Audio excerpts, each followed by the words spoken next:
Assalamualaikum warahmatullahi wabarakatuh. Waalaikumsalam warahmatullahi wabarakatuh. Bagaimana kabar anak-anak sekalian? Sehat? Sehat, Bu. Ya, kan bersemangat sekali ya. Untuk menambah lebih semangat pembelajaran kita pada hari ini ya, jika ibu mengatakan semangat pagi, kalian jawabnya pagi luar biasa, oke? Semangat pagi. Pagi luar biasa. Alhamdulillah. Oke, mari kita berdoa bersama-sama ya sebelum memulai pembelajaran kita pada pagi hari ini. Wahid Itsnain Salasa. Bismillahirrahmanirrahim.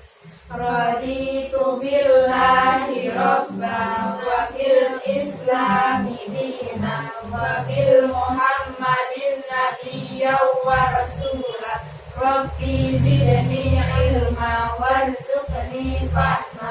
Amin. Sekarang ibu akan mengabsen terlebih dahulu ya. Putri Aurora. Ya. Dewi Wulandari. Hadir. Azara Nima. Hadir. Dika Putra. Alhamdulillah hadir semuanya ya. Oke, sekarang kita akan masuki materi baru yaitu proses masuknya Islam ke Nusantara atau proses masuknya Islam ke Indonesia ini ya. Pada zaman dulu tuh bagaimana sih Islam itu kok bisa sampai dan berkembang dengan bagus di Indonesia seperti saat ini ya. Sebelumnya ibu akan memberikan tujuan pembelajaran kita pada hari ini. Yang pertama, kalian dapat memahami ya materi pada hari ini yaitu proses masuknya Islam ke Indonesia atau Nusantara ini. Kemudian kalian dapat menjelaskan kembali ya dengan baik materi kita hari ini ya, yang kemudian kalian dapat meneladani sikap para pemimpin kita zaman dahulu ya untuk mengajarkan agama Islam ya, dan kita senantiasa bisa mempraktikkan dalam kehidupan sehari-hari seperti itu ya. Oke, sekarang kita mulai pelajarannya. Yang pertama, masuknya Islam ke Nusantara atau Indonesia itu yaitu melalui teori Persia. Pencetus teori Persia ini adalah Husain Jajadiningrat. Pendapatnya bahwasanya kenapa sih Indonesia ini masuk ini dia melalui teori Persia itu karena kesamaan budaya dan tradisi yang ada di Indonesia dan orang Persia di sana. Karena contohnya itu adalah tradisi merayakan 10 Muharram atau Asyura atau hari suci kaum Syiah atas kematian Husain bin Ali. Ya, hal seperti ini berkembang dalam tradisi Tabot di Sumatera Barat ya. Nah, seperti ini kebudayaan ada di Persia. Maka dari itu Husain Jajadiningrat berpikiran bahwa masuknya agama Islam di Nusantara dibawa oleh orang-orang Persia karena tradisi Tabot di Sumatera itu tuh sama seperti apa yang dilakukan orang-orang Persia di sana. Makanya Sultan Husain Jajadiningrat ini berpikiran bahwa maksudnya Islam ini melalui orang Persia, makanya disebut teori Persia seperti itu ya. Yang contohnya tadi adalah tradisi Tabot di Sumatera. Kemudian ada masuknya Islam di Indonesia itu melalui teori Mekah, di mana teori ini dikemukakan oleh Hamka atau Haji Abdul Malik Karim Amrullah. Nah, dia mengatakan bahwa masuknya agama Islam Indonesia ini langsung dari orang Mekah ya, yaitu melalui pengembara dan musafir-musafir dari Mekah. Pendapat Hamka ini juga sesuai dengan pendapatnya Anthony H. Jones yang menurutnya proses Islamisasi ini oleh orang musafir yang langsung dari Arab. Musafir tahu? Musafir? Tidak. Bahwasanya musafir itu adalah orang-orang yang melakukan perjalanan jauh dari Arab ke Indonesia. Biasanya musafir ini mempunyai keperluan seperti berdagang gitu loh. Berdagang, berniaga antar negara gitu. Orang Arab langsung ke Indonesia seperti itu. Kemudian salah satu alasan masuknya Islam ke Indonesia yaitu melalui jalur perdagangan ya, yang dibawa oleh orang Arab ini. Jadi orang Arab itu kan datang ya, banyak orang-orang pedagang-pedagang Arab datang ke Indonesia untuk berniaga, berdagang bersama gitu kan orang-orang Indonesia. Kan secara tidak langsung mereka saling berkomunikasi satu sama lain ya. Orang-orang pedagang Arab itu biasanya langsung berkomunikasi atau mereka mempromosikan itu tuh langsung dengan raja-raja. Kan zaman dulu itu bukan presiden, tapi masih berbentuk kerajaan. Nah, orang para pedagang Arab ini langsung berkomunikasi melalui raja-rajanya. Nah, dari situ raja-raja ini masuk Islam. Nah, kan kalau misalnya rajanya sudah masuk Islam, otomatis penduduknya ya atau masyarakat Indonesia juga mengikuti rajanya, yaitu masuk agama Islam seperti itu ya. Jadi banyak sekali sekarang Islam berkembang di Indonesia, salah satunya dari jalur perdagangan ini ya, yang dibawa langsung oleh orang Arab. Kemudian melalui jalur perkawinan ya atau nikah. Proses masuknya Islam terjadi karena pernikahan antara orang yang lebih dulu masuk Islam dengan orang pribumi. Dengan demikian anggota keluarga yang non-muslim pun akhirnya memutuskan untuk menganut agama Islam. Nah, dari sini itu adalah orang dulu itu ada yang sudah masuk Islam duluan, kemudian orang yang pribumi atau orang-orang biasa itu belum masuk Islam. Nah, akhirnya mereka mengikuti gitu loh orang yang sudah masuk Islam duluan, seperti orang-orang pribumi sekarang gitu ya. Contohnya yaitu waktu itu Putri Campa nikah dengan Raja Brawijaya yang kemudian bernama Raden Patah, yang awalnya Hindu kemudian beragama Islam. Ya, paham ya? Kemudian melalui tasawuf. Ya, hal ini dikarenakan masyarakat Islam Indonesia menyukai hal-hal yang berbau mistik. Berbau mistik itu tahu?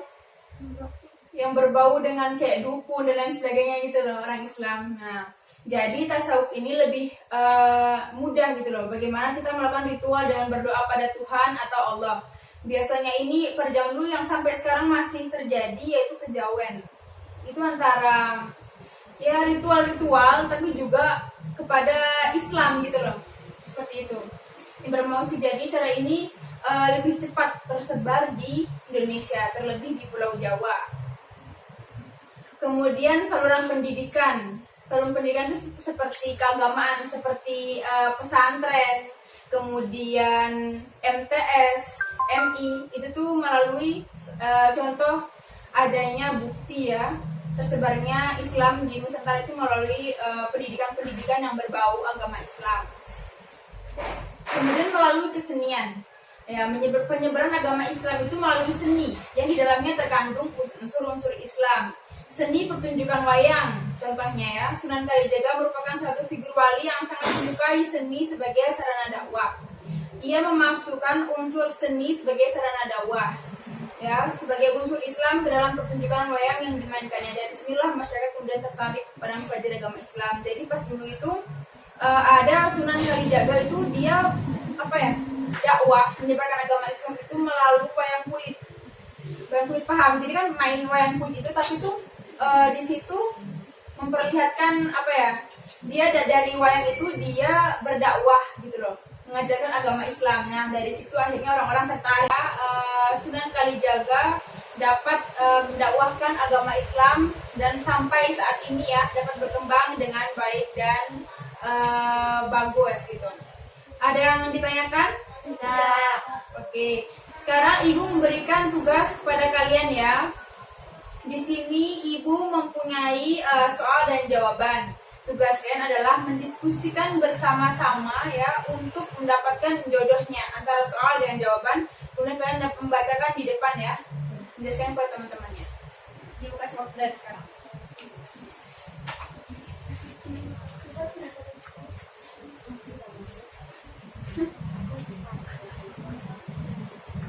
Nanti dijelaskan di depan ya.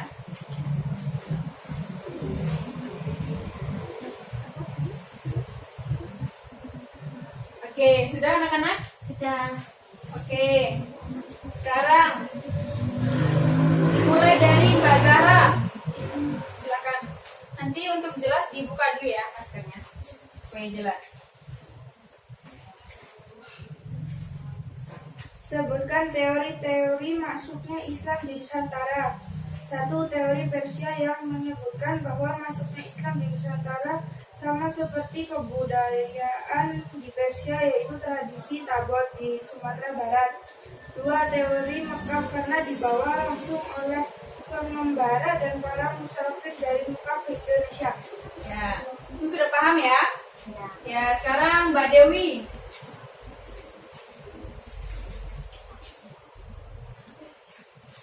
Sebutkan beberapa bukti adanya pengaruh Islam di Nusantara. Bukti adanya pengaruh Islam di Nusantara yaitu adanya kesamaan tradisi, adanya perpindahan agama ke Islam, adanya pendidikan keagamaan atau pesantren. Ya, sekarang Mas Dika. Bagaimana pendapat mayoritas dalam penyebaran agama Islam di Nusantara?